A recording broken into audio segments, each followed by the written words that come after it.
Hello traders, welcome back to the understand market structure की इस series में। और आज हम लोग देखने वाले हैं 27 मार्च की मार्केट को कि 27 मार्च को हमने कहाँ कहाँ पे ट्रेड किया था, उन ट्रेड के पीछे का सेटअप, लॉजिक, साइकोलॉजी और उसमें हमको एसएल हुआ या फिर टारगेट मिला। सब कुछ हम लोग देखने वाले हैं इस वीडियो में, तो एंड तक बने हैं ना। तो चलिए अब स्टार्ट करते हैं।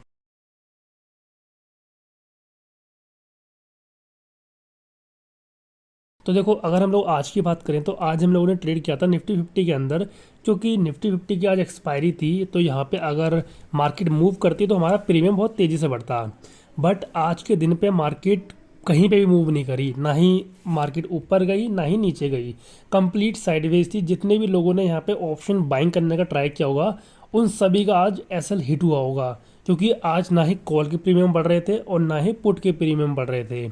ठीक है, तो आज हम लोगों ने सिर्फ एक ही ट्रेड किया था, जिनमें मान के चलो कि कॉस्ट टू कॉस्ट ही वो हमने कट कर दिया था। वह सिर्फ 1:1 हमारे हाथ लगा था। तो इसी के बारे में समझेंगे कि ये हमने क्यों लिया था, इसके पीछे का लॉजिक क्या था और हमने इसको कट क्यों करा था। सब कुछ देखेंगे इस वीडियो में। तो देखो, आज मार्केट काइंड ऑफ सपोर्ट पे ओपन हुई थी। अगर आप लोग ये सपोर्ट को देखोगे तो ये एक प्रीवियस में सपोर्ट लेवल है यहाँ पे। तो मार्केट अपने सपोर्ट पे ओपन हुई थी। ओपन होने के बाद में मार्केट में काइंड ऑफ एक बाइंग मूव आया अपसाइड में।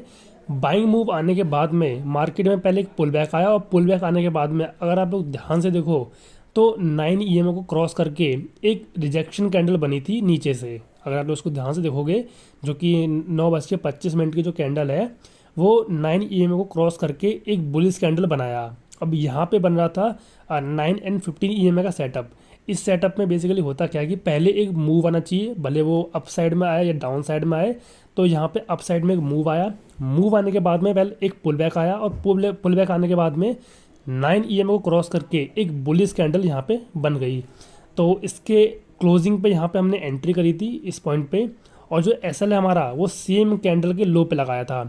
बट हमारा जो टारगेट था वो काइंड ऑफ 1:3 तक का था, जो कि मान के चलो यहाँ तक का हमारा टारगेट था, इस पॉइंट तक का। बट जब मार्केट ऊपर गई, ऊपर जाने के बाद में यहाँ पे था एक क्रूशियल रेजिस्टेंस लेवल, ये वाला। तो मार्केट ने इस रेजिस्टेंस को रिस्पेक्ट करना स्टार्ट कर दिया। फिर भी हम लोगों ने होल्ड किया। होल्ड करने के बाद में यहाँ पे एक छोटा सा सपोर्ट बनना था। अगर आप उसको ध्यान से देखोगे तो यहाँ पे ये एक छोटा सा सपोर्ट था। तो मैंने ये डिसीजन किया कि अगर मार्केट अपने रेजिस्टेंस को रिस्पेक्ट करके नीचे जाता है और अगर आपने इस छोटे से सपोर्ट को ब्रेक करता है, तब हम अपना ट्रेड बाहर कर देंगे। और सेम हमने ऐसे किया। जैसे ही ये सपोर्ट हमारा ब्रेक हुआ नीचे के साइड में, तो मैंने 1:1 के करीब में इसको कट कर दिया था। यही था हमारा आज का एक ट्रेड। उसके बाद मैंने वेट किया कि अगर कोई अच्छा मूव आएगा तब हम लोग अपना ट्रेड करेंगे। बट अगर आप लोग ध्यान से देखोगे मार्केट को, तो कम्प्लीटली मार्केट साइडवेज थी। किसी भी साइड थोड़ा सा भी मूव नहीं करा।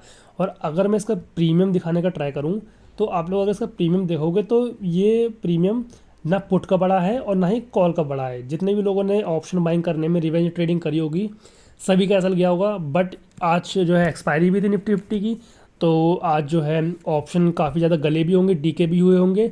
तो आज की मार्केट में सिर्फ सेलर्स ने पैसा बनाया होगा। तो अभी फ़िलहाल 2 दिन से, प्रीवियस के 2 दिन से मार्केट ज़्यादा अच्छा मूव नहीं कर रही है, इसीलिए हम लोग काइंड ऑफ ज़्यादा ट्रेड नहीं कर रहे हैं। जब मार्केट मूव कर रही थी तब हम लोग काफ़ी ट्रेड कर रहे थे, एक दिन में 3-3 4-4 ट्रेड कर रहे थे, और बड़े बड़े टारगेट उसमें हमको मिल भी रहे थे। तो फिर से हम वेट करेंगे। मार्केट का नेचर ही ऐसा है, पहले एक मूव आता है, फिर कुछ दिन कंसोलिडेशन होता है, फिर दोबारा एक मूव आता है, फिर दोबारा एक कंसोलिडेशन होता है। तो आपने अगर ध्यान से देखा हो तो मार्केट में कई दिन तक एक बुल ट्रेंड चला था। अगर आप लोग यहाँ पे देखोगे तो मार्केट कई दिनों तक अप ट्रेंड में थी, काफ़ी अच्छा मूव कर रही थी, बैक टू बैक मार्केट ऊपर जा रही थी। और अब एक कंसोलिडेशन फेज यहाँ पे आ चुका है। अगेन मार्केट फिर से जब मूव करेगी ऊपर की साइड में, तब हम लोग अच्छा ट्रेड करेंगे। फिलहाल के लिए मार्केट साइडवेज है, तो हम ज़्यादा ट्रेड नहीं कर रहे हैं। तो यही था आज का एक ही ट्रेड जो हमने किया था। और अगर आप लोग मान लो ट्रेड वगैरह करते हो और चाहते हो कि जब ट्रेड प्लेस करो, यानी कि जब ट्रेड लो, तो उसमें स्टॉप लॉस और प्लस टारगेट एक साथ ही पहले ही मतलब अपना सेट कर दो। ऑर्डर लेते टाइम ही अपना टारगेट प्लस स्टॉप लॉस दोनों चीज़ सेट कर दो। ऐसा ना हो कि ट्रेड लेने के बाद में हम लोग स्टॉप लॉस अपना सेट कर रहे हैं या फिर टारगेट सेट कर रहे हैं। तो ऐसा काम अगर आप लोग करना चाहते हो तो आप लोग यूज़ कर सकते हो सुपर ऑर्डर को। सुपर ऑर्डर में बेसिकली होता क्या है, जब आप लोग ट्रेड लेते हो तो वहाँ पे आप लोग ये भी बता सकते हो कि आपको मार्केट ऑर्डर पे लेना है या लिमिट ऑर्डर पे लेना है। उसके बाद आप लोग ये भी बता सकते हो कि आपका टारगेट कहाँ पे होना चाहिए, यानी कि टारगेट पहले से ही सेट कर सकते हो, प्लस स्टॉप लॉस भी पहले से ही सेट कर सकते हो। अब जो सुपर ऑर्डर है ये आपको धन के अंदर मिलता है, धन का एक फीचर है, और धन एक बहुत ही बढ़िया ब्रोकर है जहाँ पे आप लोग इन्वेस्टिंग ट्रेडिंग सब कुछ कर सकते हो। तो अगर आपको सुपर ऑर्डर यूज़ करना है तो डिस्क्रिप्शन में जाकर चेक करना, एक लिंक दे रखा है धन का, जाकर अपना अकाउंट ओपन करवा लेना। और जब आपका अकाउंट ओपन हो जाए तो सिंपली जौन सा भी आपको स्क्रिप्ट वगैरह बाय करना है, लाइक ऑप्शन बाय करना है या फिर कोई शेयर है वो बाय करना है, स्टॉक है वो बाय करना है, या फ्यूचर वगैरह ट्रेडिंग करनी है, कुछ भी करना है, सिंपली पहले उसको चूज़ करना। चूज़ करने के बाद में बाय करना है तो बाय करना, और सेल करना है तो सेल के बटन पर क्लिक करना, ठीक है। एग्जाम्पल के लिए बाय करते हैं तो मैं बाय पे क्लिक करूँगा, और बाय पे क्लिक करने के बाद यहाँ पे मुझे एक ऑप्शन मिलेगा सुपर करके, इस पर क्लिक कर दूंगा। अब देखो यहाँ पे आप लोग पहले तो अपना लॉट डाल देना कि कितना क्वांटिटी आपको बाय करना है, यानी कि 1 लॉट 2 लॉट 10 लॉट 100 लॉट जितना मन करे यहाँ पे डाल दो।